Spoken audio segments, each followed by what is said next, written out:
Македонските универзитети повторно ги нема во првите 1000 најдобри на Шангајската листа. На најновото академско рангирање објавено денеска највисоко котираат универзитетите Харвард, Стенфорд, Институтот за технологија во Масачусетс, Кембридж и Беркли. Од регионот на позициите меѓу 400 до 500 место е рангиран Универзитетот во Белград, кој се наоѓа и на прво место на национално ниво во Србија. Во истиот ранг се Љубљанскиот, Загребскиот и Атинскиот универзитет. Универзитетот во Нови Сад пак се наоѓа на позиција меѓу 900 и 1000 место на Шангајската листа или втор на национално ниво во Србија. Универзитетот во Солун се наоѓа на позициите меѓу 500 и 600 најдобро рангирани на Шангајската листа. Универзитетот во Крит меѓу 600 и 700 место.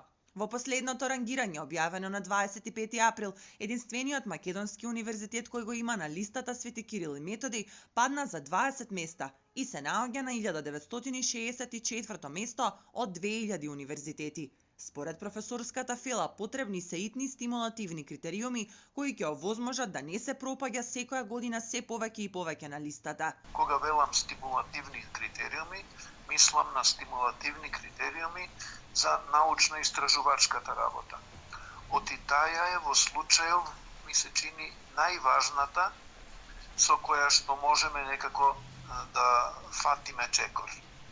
Ние не можеме да направиме Нобеловци со сила, нешто што е важен критериум кај Шангајската листа. Ама кога би имале многу повеќе публикации во престижни списанија, тоа би не качило сигурно на листата.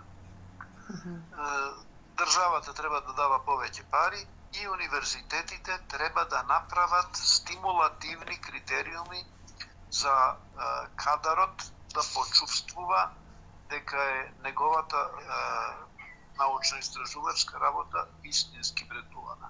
Во последните 3 години Универзитетот Свети Кирил и Методи забележа пат од 47 места во однос на минатата година, според Центарот за рангирање на светски универзитети.